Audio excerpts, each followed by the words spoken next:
Love music, live sport. The Line Out with Lewis Stewart on Rock Sport Radio. Good evening, Wednesday evening. So this is me, Lewis Stewart, with this week's edition of The Line Out, your guide to everything going on in Scottish rugby. Well, we've had a couple of weeks on the programme with the preparations for the season coming up and going over some of the issues that have come up over the course of the summer. But this is the week when everything starts to get real as the action gets underway this weekend when the Pro 14 kicks off on Friday night with Edinburgh in South Wales to play the Ospreys before Glasgow head for the west of Ireland to take on Connaught in their opening game for the third consecutive season. I'll be previewing both those games as well as taking a long look at the start of the domestic premiership on Saturday when all the issues around the final campaign before the Super 6 kicks in will dominate everything, and there will also be a quick look at the women's season, which actually kicked off last weekend with most of the teams in action. But first, I have to start off with something that probably, I must admit, I should have done a little while ago. Doddie Weir. Now, we all know that he has been in the headlines since he announced that he'd been diagnosed with motor neurone disease. But this week he was back in the public eye for a different reason, after he was announced as one of the Scottish faces who will be fronting the new Premier Sports coverage of the Pro 14 on television.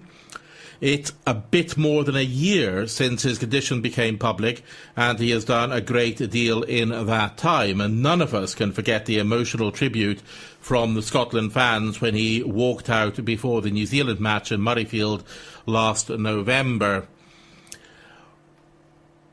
He's also been raising huge amounts of money for charity, and so this seemed like a good time to catch up with him when he spoke to me and a few other journalists at the Premier Sports launch in Glasgow.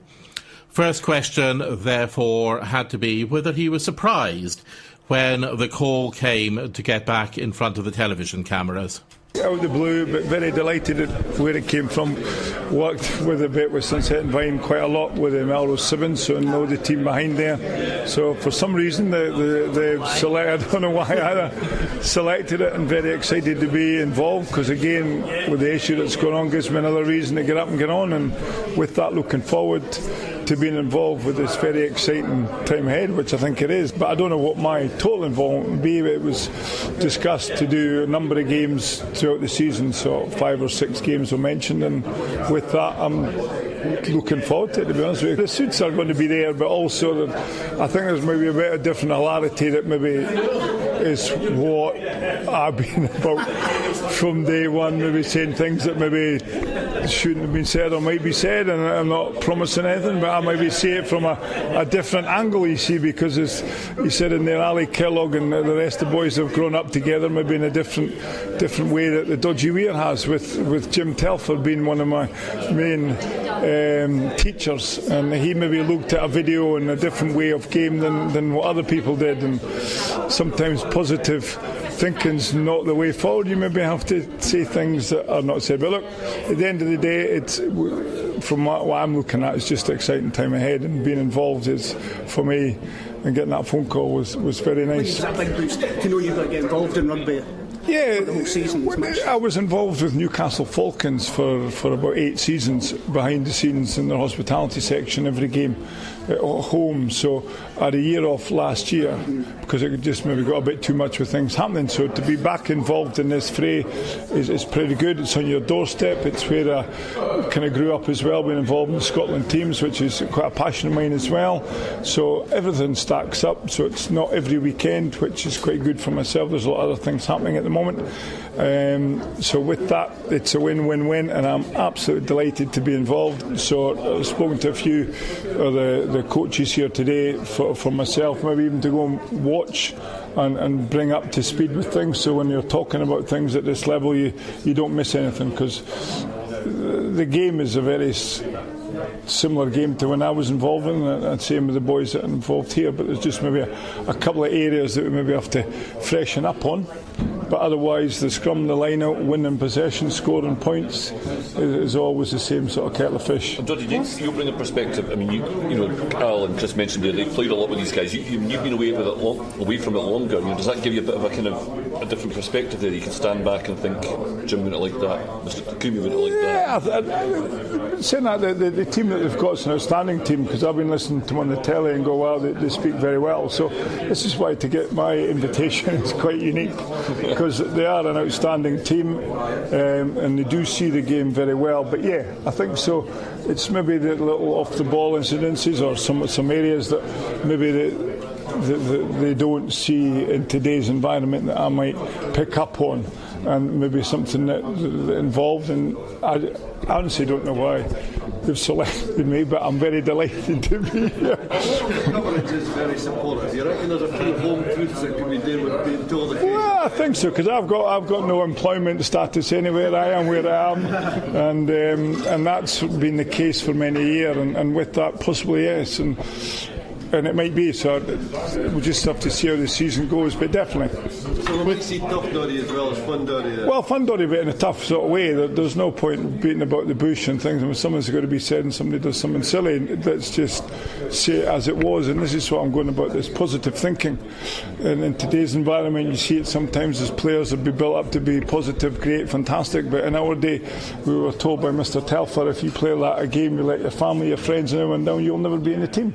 So that's the kind of straight talking that might be. But is it quite nice to get back in a sort of a more active involvement in a sense, a different rather than... Yeah, different roles, but this is a personal thing for myself as well, to come to the games and to be involved is a personal. We could have maybe turned around and said no, we didn't do it because of the issue that I've got, but as soon as I got invited, it was a definite yes, just to come and talk about something that I've been passionate playing in for 15-20 years with different tutors along the way, and it might work, it might not. So we're here for the year, and fingers crossed it does. And what I'm saying about the rugby public and support behind the scenes is generosity has been overwhelming, and quite often quite tear-jerking of where we're going. I mean, in terms of the charity work, it doesn't seem to be slowing down. I mean, I take it it's still full steam ahead, is it, Doddy? It's very, very active, yes. And I think the story behind it all is meaning it's so active as well,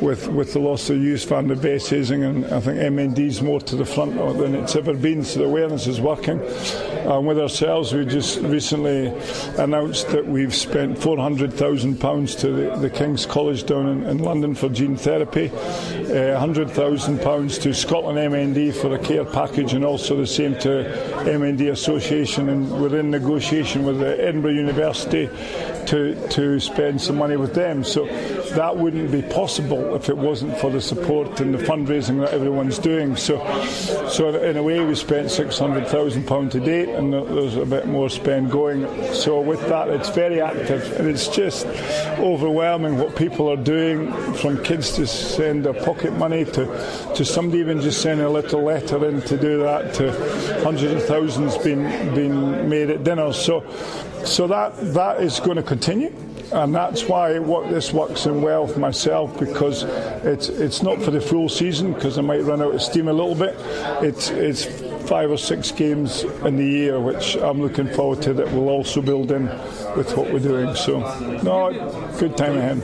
Do you almost see, though, the keeping as busy as you are as part of your treatment, that you don't have time to worry about what's going on? Yeah, I do, because the thing about this treatment has been quite hard and frustrating is that from day one we have never been given any cure, because you may or not have said this before, there's one drug available that came out 22 years ago, and that's it. So I explain it in a different sort of fashion, is that you go in with, say, a chest infection, the doctor says you've got a chest infection and sends you back out again for you to go and find your own cure. Well, that's exactly what's happening with myself and MND. We've had to go and find our own cure and things to do. So being busy, I think, certainly has been one. I see a chiropractor once a week, and it's been over a year now I've seen him. Does it work? Does it not? If I didn't see him, would I have been here? Very difficult to tell, but I feel he's certainly helped me. Being busy, being social, I think is a big part as well, because it takes your mind away.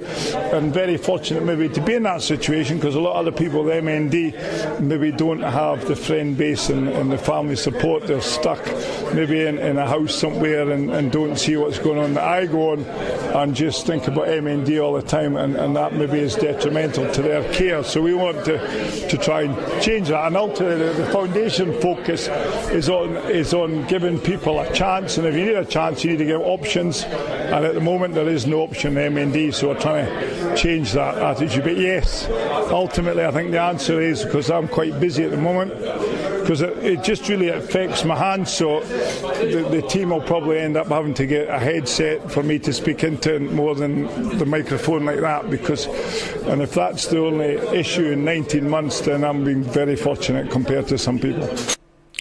Doddie Weir there, finishing off his talk about the tribute to the problems that he's having with his MND, which is obviously going to become worse and worse as time goes on. But in the meantime, he's keeping himself busy with, amongst other things, his television appearances. And good luck to him, and long may it all continue. He will, of course, mostly be involved with the coverage of the Scottish teams in the Pro 14, and that will include probably quite a few down at Edinburgh who admit themselves that they were surprised with last season's finish, which, although it finished with a frustrating playoff defeat at Munster, still took them into places they had never dreamed they were going to reach as quickly as they did.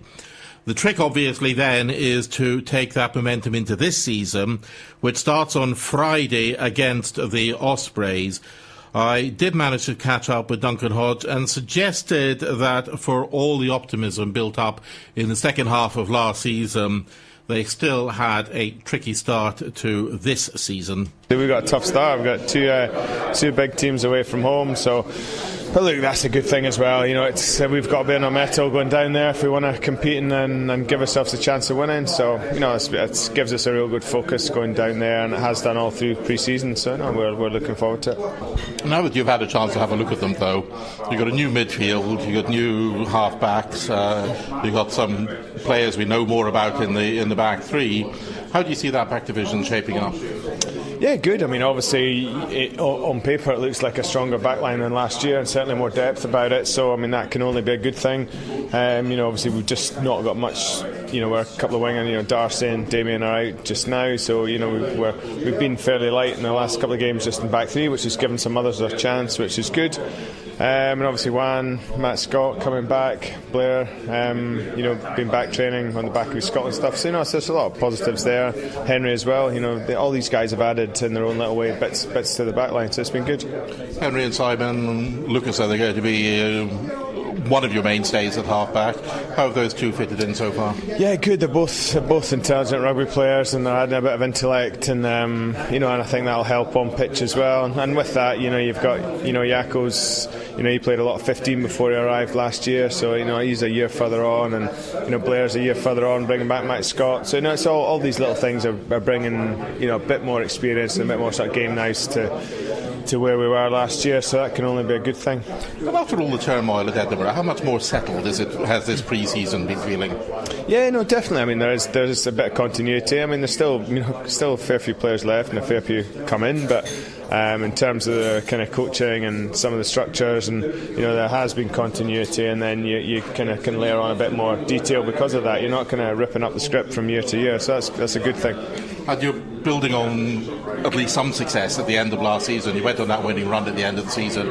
That gives you a very solid foundation to build on going into the future. No, definitely. And I mean, you look at all the, you know, a lot of the guys, the younger players that went to Scotland, you know, they should come back better players as well. So yeah, there's a lot of little bits add up to hopefully, like you say, being foundations. But it's hopefully it's real positive stuff to build on. But we'll know a lot more 3 or 4 weeks into the season. So as a coach, you sort of lie there at night, sort of working out combinations about who you've got, because you've got a lot of them. No, and that's the thing. That's where pre-season's tough, because you're trying to coach 35, 40 players. When you then start getting down to your match day squad, it becomes easier as a coach. So there's been a definite bit of that. So what's the summer involved for a coach like you? Is it sitting over the computer work, planning every split of or did you get involved? No, we got a break after the Munster game. We got some time off then. We got 3 weeks off then, and then even in pre-season, they're doing a lot of weights and conditioning, but there was a lot of rugby content as well. So you're forever sort of planning and reviewing, and just that sort of merry-go-round of coaching. So that was good. Really enjoyed it. Duncan Hodge, the Edinburgh backs coach, looking forward to the game against the Ospreys and the season in general. And they go in with a fair amount of optimism, not least because last weekend they got themselves a very good win against Newcastle. Rather less optimism across the way, where Glasgow got well and truly humped at Northampton in their final pre-season game. So when I spoke to Kenny Murray, the Glasgow Warriors defence coach, we really couldn't avoid starting with chat about that match. Disappointing performance in terms of what we expected from the game. After beating Harlequins a week before relatively comfortably, we expect to go down there and put in a good shift and account of ourselves, but we didn't keep possession well enough. Didn't hold on to the ball, gave them far too much possession, and then put our defence under a bit of pressure with that. Probably physically we didn't match up as much as we had hoped to, so we got a lot of learnings from it. But I think when Dave said this to the players as well, it would have probably been a wee bit more worried if we'd won both games really easily going into the Connacht game. Sometimes you take a lot more learning out of losing you do out of winning, so things we need to improve. The weather forecast for Connacht this weekend is looking a little better than it did a year ago. Well, it changes. I remember a couple of times I've been there and the weather forecast has been pretty good, and then all of a sudden you walk in the train and the pitch and then it's chucking it down. But no, it's a tough place to go. It's weather-wise, it does have a big impact in the game. I remember last year, I think it was Horney that kicked it. We got a conversion on a penalty, it's from through the post and then blew back. So it was a big impact in the game. But the way we try and play, and Connacht, to be fair, Connacht's a real open team now. We try and play rugby, so hopefully the weather will be kind to us. You haven't been able to play many of your Scotland scars so far, from the ones who are on tour anyway. How easy is it going to be to them to integrate them back into the team as the season goes on? Well, this year we've been quite good at reintegrating guys steadily. So you've seen already guys that didn't go on tour, Johnny Gray and Ryan Wilson, guys that have played. And then last week we brought Adam Hastings back in, we brought George Horn back in, we brought Nick Grigg back in. So we've already reintegrated those guys, and then this week coming guys that will be available for selection now will include Pete Horn, he'll be available, Fraser Brown will be available. So we've not brought everybody back in for one game. We've been staggering it over the last 3 weeks, which I think will be positive for us. Well, Dave Rennie was suggesting that there had been a bit of an issue with the international players coming back, reintegrating them, re-energising them, getting them into the Glasgow way of doing things. And I think that's something over the last 5 years that's always been discussed in Glasgow, and I'm sure it has in Edinburgh, is when guys go international windows, it's a bloody hard window to get into these guys. It's a tough programme, it's high level rugby, international level, which is a step up from the Pro 14. So mentally and physically it takes a lot out of the guys, so we need to take cognizance of that when they come back into our environment. But we look at how we reintegrate them. We don't bring them right back in as a one, we try and bring them in and blend them in. We don't give them 80 minutes. So it's something we took a wee bit of learning from that last year about how we do that as well. How much have you enjoyed the pre-season? You've taken them down to Ayr, obviously it was a big time for you. Well, we played a pre-season game at Perth, and then we went down to Largs, into the camp there. So that was excellent, down at Inverclyde, the National Sports Centre. So we did that, did some stuff over in Millport. So a big thing for us is we spend our whole life at Scotsman pretty much throughout the season. We're there all the time, work, training, playing games. So Dave's quite keen that when windows allow it, we can get away from Scotland. And early on in the season, you get that tour out to South Africa as well. That'll be another big, good bonding exercise. Yeah, and that's what I was saying to one of the other guys. I think it's good to get it so early in the season as well, that you can go there. You've got 2 weeks to get guys come in together. You can maybe spend a bit more time on things than you would do back here if you're all leaving to go home at 4 o'clock, 5 o'clock. So, and for me, it's good to get the 2 South African teams early in the season as well, and get it going, get it done, because logistically it's quite a big trip and a big organisational thing. So we'll be looking forward to that. Well, how much did you enjoy the pre-season? Is this something you take satisfaction from, or is this just a chore that's got to be gone through every year? No, I mean, obviously the pre-season is good because you don't have the pressures of the games. You don't have the preview workload that you normally have week to week. So pre-season you can really focus in on what's happening at training and working with players, doing one-on-ones. We did a huge amount of skill development work this year, so really strapping it back, defence and attack, working on skill set, improving that, and then taking into games. And the boys worked really hard on their conditioning as well. So S&C guys have done a really good shift in them. So we think we're in a good place, and we've really enjoyed pre-season this year. Did you get away at all? I get a week in France with my wife and the kids, and then I also later on in pre-season, I only did a week early on to shoot at time, and then I had a week later on we went to Cornwall. So I'm ready now for the season to start. Kenny Murray, the Glasgow defence coach, talking about all sorts of things, including the game against Connaught at the weekend, where they are hoping to manage to get their third consecutive win in their opening game against Connaught. It's awaiting the way the fixture list sometimes works out. For him, of course, one of the interesting things is going to be that it's almost going to be having another new player when Adam Ashe takes the field. He is effectively relaunching his playing career after yet another season wrecked by injury. Started promisingly, and then, as he will tell you himself, he wrecked his ankle. After so many recent injuries, I did wonder how he is looking at the season ahead. I'm just looking forward to getting back into it now and getting game time, getting fit and hopefully pushing on even more. For the last couple of years it's been one after the other. You must be getting really frustrated with it. Yeah, I mean, it is difficult, and I think last season was tough. I was expecting to be back after 12 weeks with that injury, and obviously it wasn't the case.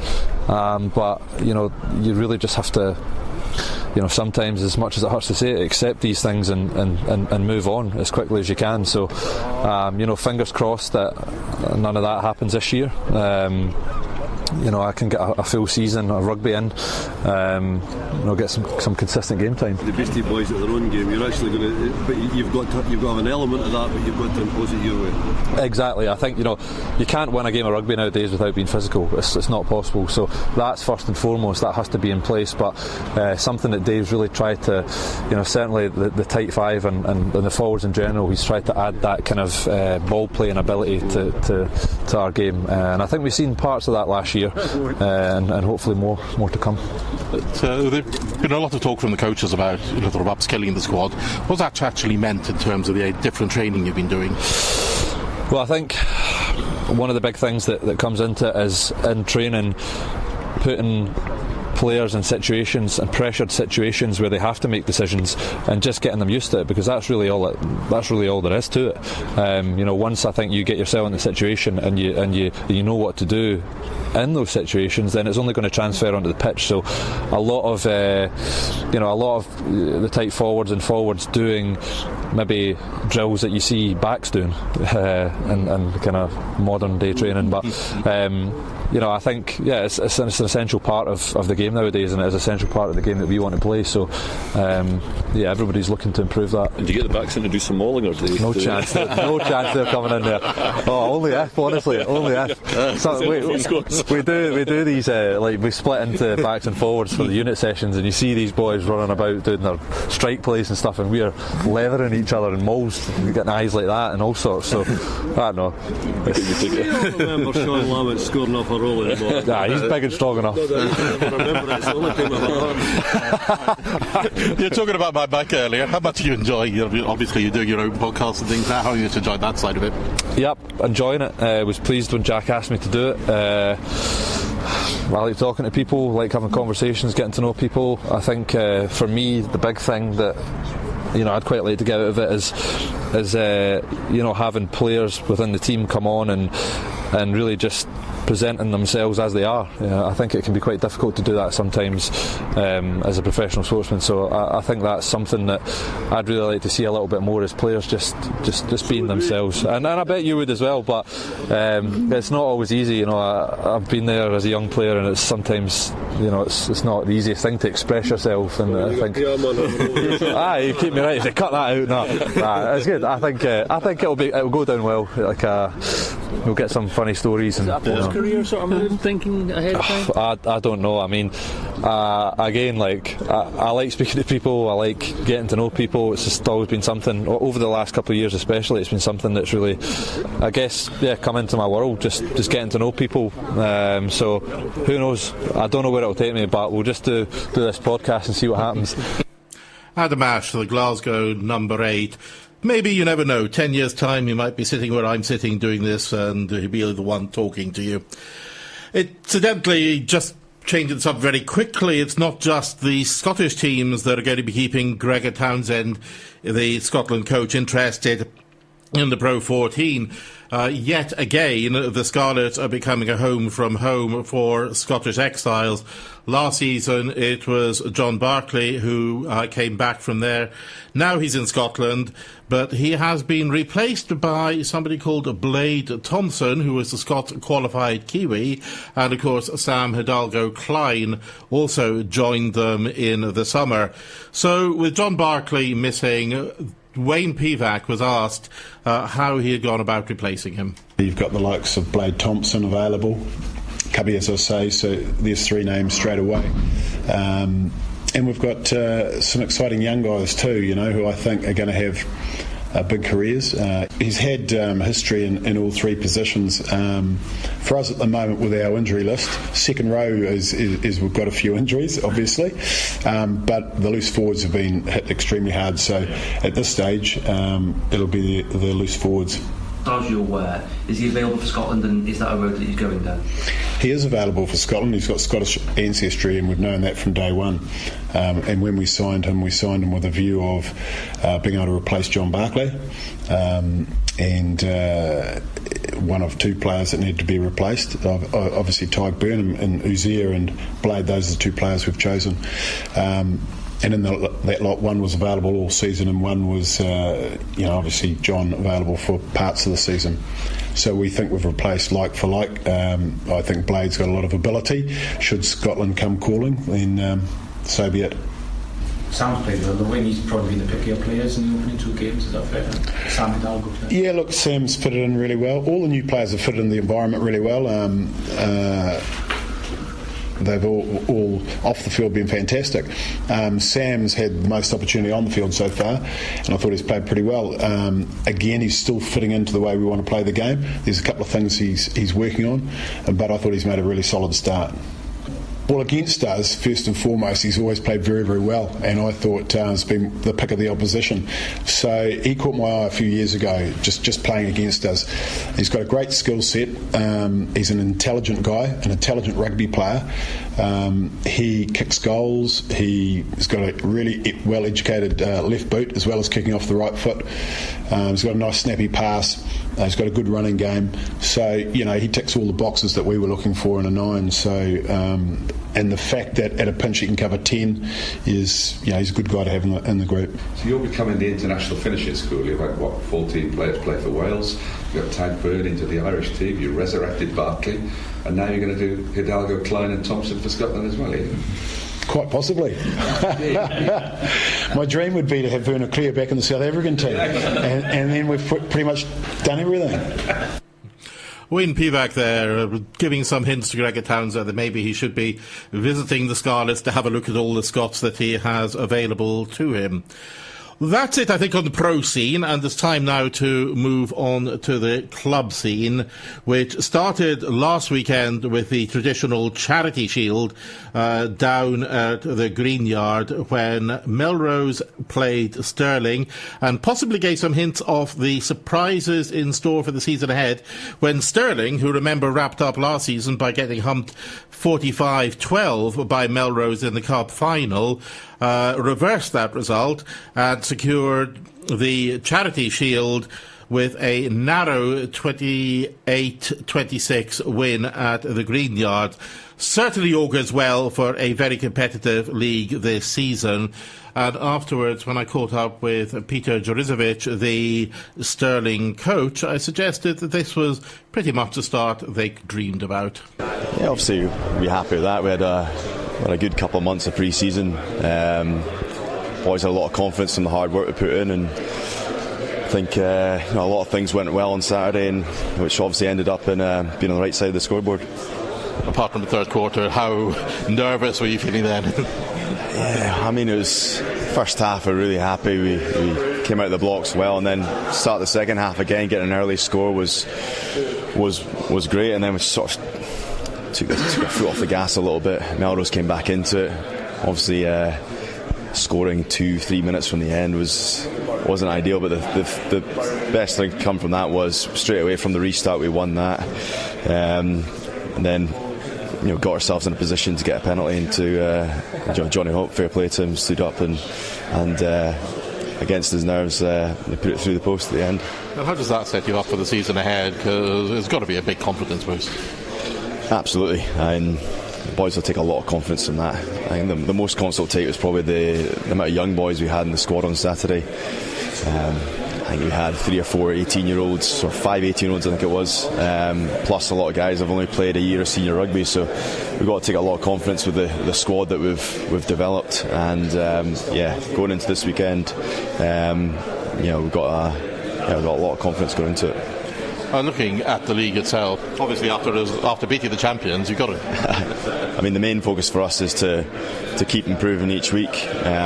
We feel we've come on a lot over the summer. A lot of hard work's been put in, but it's about taking each week as it comes, and I think there's definitely a few things we can sharpen up on this week to take into Watsonians, but that's the main focus. It's not looking too far ahead, it's looking at what's ahead in terms of what's the next game, and make sure we keep developing going forward. And how easy or difficult is it going to be this season to look on it as a campaign in its own right and not a transition season into Super 6 coming up? We have to look at it as this season, because we're not sure what's going to happen a season down the line. Some players will be involved, some won't, but it's about making sure that we're obviously as coaches preparing the team well for the season ahead, but then as players we're improving week in, week out, and make sure we put ourselves in a good position come the end of the season. Peter Jurizovic from Stirling County, reflecting on, amongst other things, their victory over Melrose. And of course that means that Melrose were much, much less happy about the result of that game. It was a big blow, I suggested, to Rob Christie, their coach, to have started the season on such a down note. Bit of credit to Stirling. They've obviously had a decent pre-season and they've prepared well, so it was good for us to have a look at some boys. As I said in the kind of pre-game, it was important that we had a look at a couple of combinations, but look, we were pretty poor in the first half. There's no glossing over that, but we managed to get ourselves back into the game in the second half, and maybe a little bit unlucky not to get over the line, but I probably think that Stirling deserved it in the end. How hard is it going to be this season to keep your hand on those trophies, Blue? Oh, it's never easy, is it? And if it was easy, everybody would do it. So, it's going to be a challenge. There's no doubts about that. And a few clubs have obviously recruited quite strongly over the summer, and but we've got a system at Melrose that we need to look at some of the young players that are coming through, and we back them. I think we've got a bit of ability, so proof will be in the pudding at the end of the season. It's a long season, though. But from all points of view, as the season goes on, there's going to be more and more talk, there's going to be more and more chat about the Super 6, where the coaches are going and all that sort of thing. How easy is it going to be to keep the focus on this season when that's going on? I think it's pretty easy, to be honest. The Super 6 is going to happen, and everybody's aware of that. But you can see the way that teams have recruited, the way that teams have prepared, and that everybody wants to get over the line at the end of this year. And I think it's going to be quite an exciting year. It's going to be. You'll probably see some young players hopefully coming through as well. They're staking claims for Super 6 jerseys as well. So there's no point in focusing on the following year, and they've got to prove themselves as well for the following year. Rob Christie, the Melrose coach, finishing up there with a chat about what's going to be happening in the long term in Scottish rugby. And that is going to be the elephant in the room right the way through this season. It's a year of change, and that change is going to be a big one. And it's not just the way that teams are playing this season. We've already seen some signs of the way this is going to have a revolutionary effect on the top level of Scottish rugby, with Glasgow Hawks this week announcing that they have moved their base of operations up the road from Old Annisland to Balgary, the Kelvinside Academy ground, which returns to hosting top-flight rugby 118 years after it was first used for that purpose. To explain everything that happened and how it all came about and what it means for the club and their ambitions to join the Super Six, I have Kenny Hamilton, the Glasgow Hawks president, on the line. Welcome to the show, Kenny. Good evening, Lewis. How are you? I'm very well, thank you. Right, talk me through what happened. How did you come to end out moving from Annisland to Balgary? Well, it really became a pressure on facilities at Annisland, with increasing pressure on the use of the pitches from the school, from GHK Rugby and from Hawks. Something basically had to give, and I suppose it became an element of last in, first out. We were looking around at our options and had some early discussions around a relocation to Burnbrae with West of Scotland, which was part of our Super 6 submission and our proposal at that time. For a variety of reasons, the independent or the assessment panel around Super 6 thought that was one of the weaker areas of our application, and we reflected on that and considered that, and we were delighted when we entered into discussions with Kelvinside Academy and found, frankly, a real enthusiasm for the return of senior rugby to Balgray. Their attitude and atmosphere, the atmosphere has been incredibly welcoming, incredibly positive throughout. You mentioned yourself there the failure of the Super 6 bid, partly, in fact, as I understand it, mainly because of the ground problems. How does this set you up for trying to become part of a second tranche of entrance into that top level of the competition? The fact that there's only one, if you like, senior rugby side that we're looking at obviously sharing the facilities with the school, and hope that our presence at Balgray will complement the school's efforts in terms of developing young players. I think it gives a very kind of simple and singular focus to it. We won't be sharing a ground with another rugby club or rugby team, and I think that simplifies things enormously. The fact that it's also closer to our traditional home base in the West End of Glasgow, I think, is also an attraction, frankly.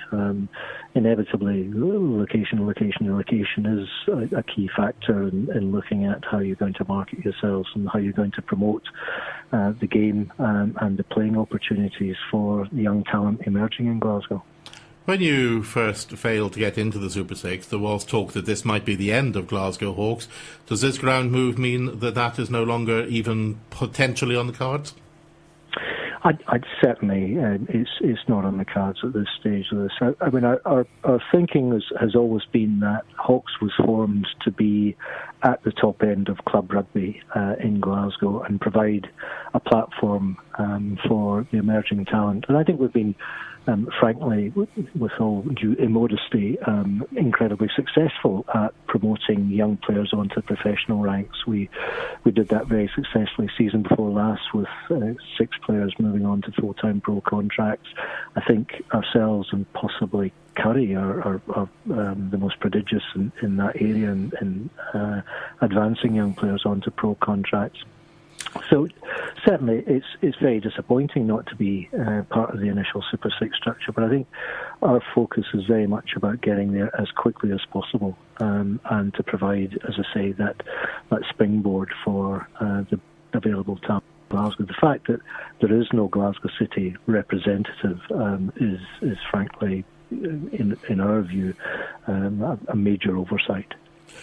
Yes, it's got to be, because so much of the population of Scotland lives in and around the Glasgow area that you really can't leave them devoid of top-level domestic rugby for terribly long.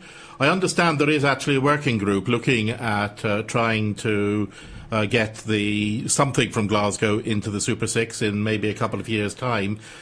Are you involved in that? Yes, we will be. I understand the working group will be convened for the first time week beginning the 24th of September, and is going to be led by Al Kellock. I can't think of a finer fellow to do it, who will be able to draw on the resources of Scottish Rugby to support the considerations of that working group.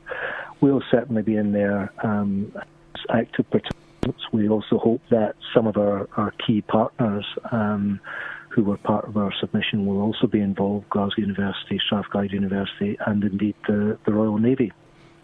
Which would be a very positive development for rugby in Scotland. I find it very ironic, don't you, that, as you said, the two clubs that have produced most professional players over recent times have undoubtedly been yourself and Curry, and but neither of you managed to get a Super Six bid.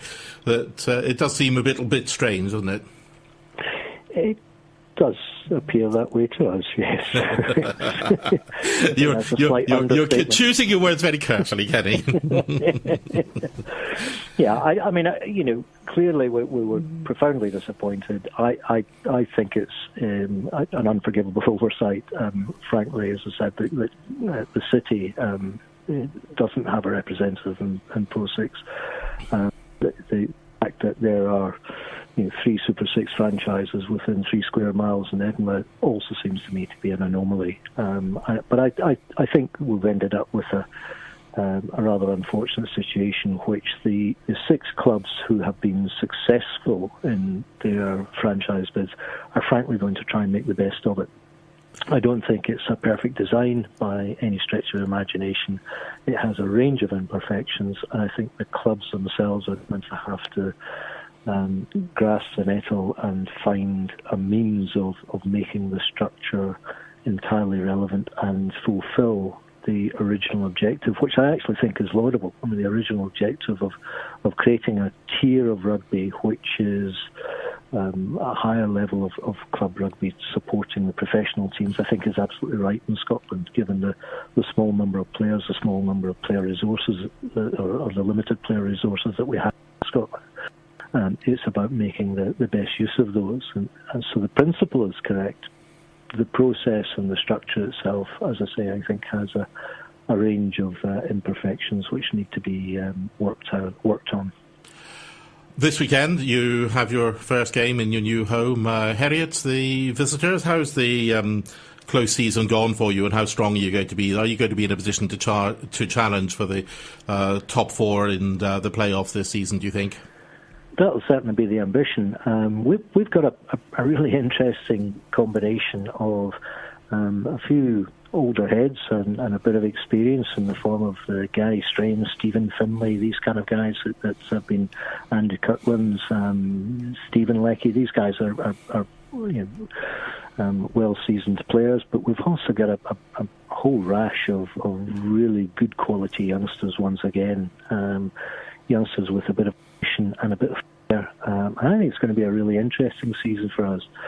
I think part of it will be about how quickly those youngsters mature into Premiership rugby and then see themselves with a degree of confidence in being able to take on the best club players in the country. And I have a lot of confidence that they will match up to that very, very quickly. I think there's some really exciting young talent around Glasgow and around Glasgow Hawks. We'll also be able to call on one or two familiar names like Grant Stewart, who was the man of the match in our playoff match at the end of last season, and then about 3 or 4 weeks later found himself in a plane to the Americas, where he was back up for the Scotland team. And Grant will be turning out for us today. Came within a pulled calf muscle of actually getting a cap on tour as well. It's good for him. Well, absolutely. Yeah, absolutely.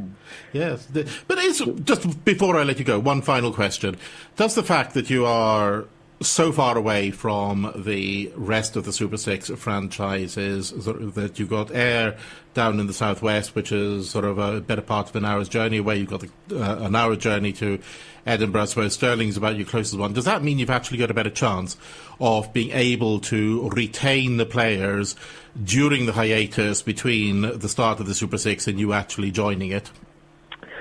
I think so. I mean, there are a lot of attractions that keep players in Glasgow. It's not. I mean, to be perfectly honest, the attraction of a few extra pounds and travelling down to Ayers doesn't suit everybody. And you look at highly talented young players like Thompson, a university career that he's pursuing in the city. Frankly, spending his time travelling to Ayr or Stirling or Edinburgh becomes incredibly unattractive when you are also trying to deal with your studies and ensure that your career is advancing at the same time. And that's true for a number of players. Yep, thank you very much indeed, Kenny. Excellent as always, and I'm sure I'll speak to you again soon. Well, thanks very much, Lewis. Thanks very much. That was Kenny Hamilton, the Glasgow Hawks president, talking about their move to the Kelvinside Ground at Balgrave and their ambitions towards the Super 6 when eventually it does expand into something like a Super 8, as I believe is kind of being planned. The other team, as we mentioned, who failed to get a Super 6 deal out of the SRU was Curry, who, as I said, ironically have been the other team that have produced professional players coming off the production line like a bit of a train. I did manage to catch up with Ben Cairns, their coach, who is in a slightly complicated position because the rumours are that he is being associated with a move to one of the Super 6 clubs, but he still has to keep his focus on the day job for this season. So I started off by asking him how he is treating the campaign ahead. Yeah, I think it's a season that stands on its own for us. It's an opportunity to go out there and win the last Premiership before everything changes, you know. Last season you got into the playoffs, as has happened before, didn't take that next step. How important is it to you that you do actually show you can win these knockout games and go one step further? Yeah, that's massive for us, and that's the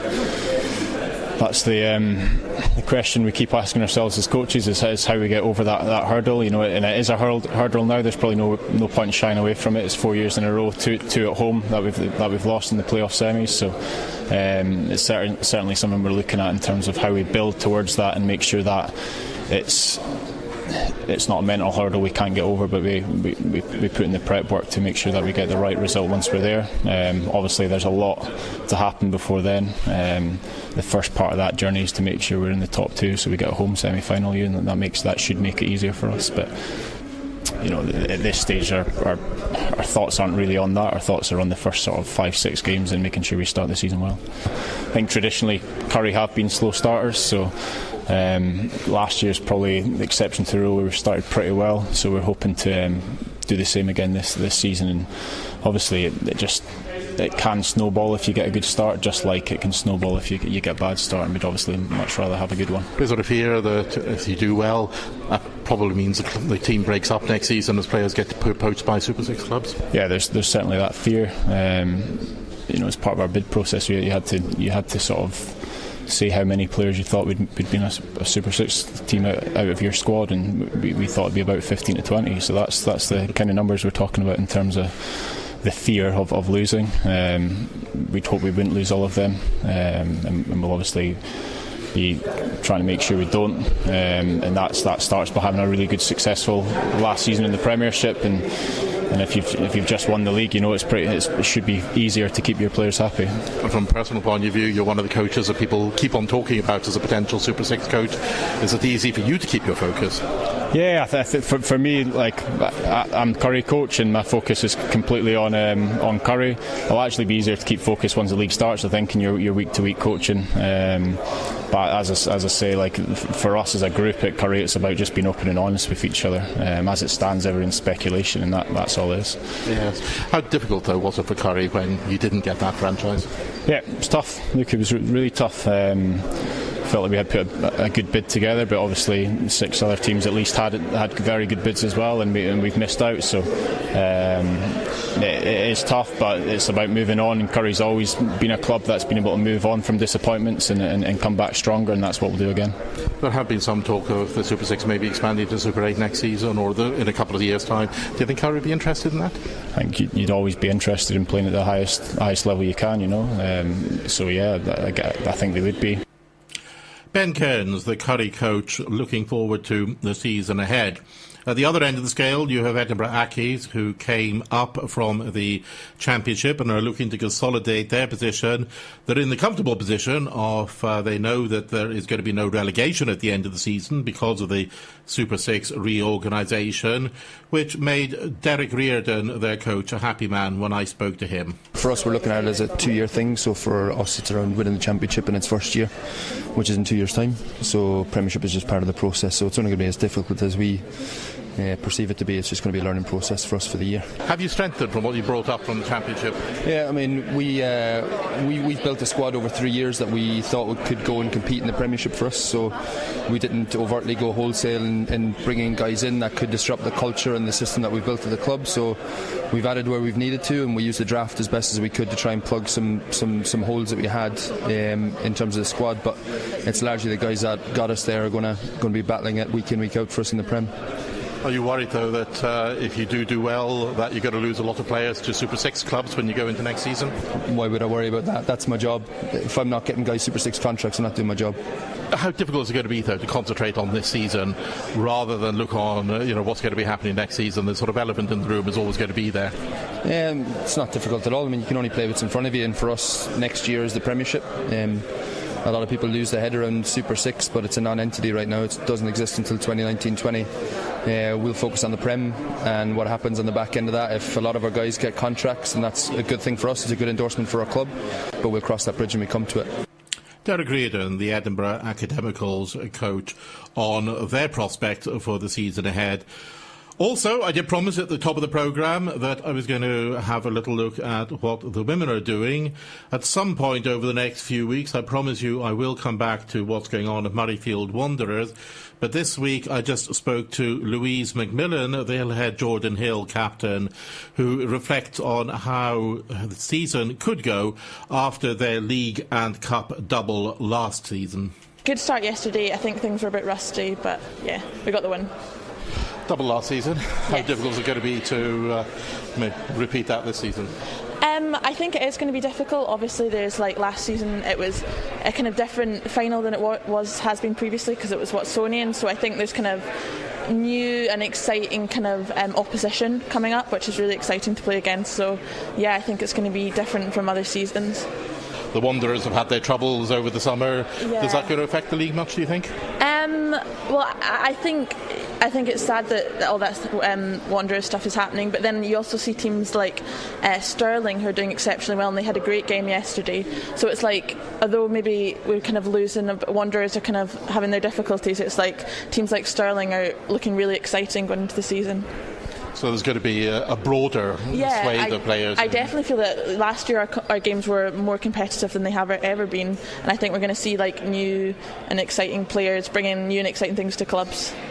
I seem to ask this most seasons, but I mean, women's rugby went through a bit of a trough 4 or 5 years ago. How quickly is it rebounding from that and coming back to being a serious game? Well, yeah, I think even just looking at my own club, Hills, when I first started training with them, it was 10 girls at training, and now for the last 2 seasons, 3 seasons, we've had 25, 30 girls down every night without fail, even in the winter months. So even us, just it's the growth of the game, starting from the Scotland team, it really feeds down into the club game with this new kind of excitement and people taking up the sport. And you're looking at new teams. You've got Annan coming up this season, Stewartry, who weren't around so long a few years back. That must be exciting as well. Yeah, I think it's really exciting to see Annan up, and I think they're bringing something fresh to the league, and they're really, even playing yesterday, I think there's a lot of excitement from them. I think they seem like a really team that's buzzing and ready to take on the league. So how important is the top-down bit, that the Scotland team, international team, do well and get the publicity and the headlines to drive more girls into the game? Well, yeah, I think that's it, exactly. It is important because I think we do need more, because I think for the you're kind of talking about it, there was like no fresh talent coming through, whereas now we see like teams such as Stirling, like as I was saying, like they've got that new fresh talent coming in, and it's exciting and it's really helping their club. And from your own point of view, how much are you looking forward to your first 15-a-side game of rugby this season? I think I'll struggle a bit, like, because obviously I've just been playing 7, like, why are there so many people on the pitch? But no, I'm a forward at heart, so I'm looking forward to like getting back to running some short lines and not having to run all over the place. Louise McMillan, the Hillhead Georgian Hill captain, wrapping up this week's programme. We did mention in that interview the fate of Murrayfield Wanderers. That is yet to be resolved. There are meetings going on this week, and I'll tell you all about them when I come back to you next week. In the meantime, from me, wrapped up for another week, and good night. Love music, live sport. The Line Out with Lewis Stewart on Rock Sport Radio.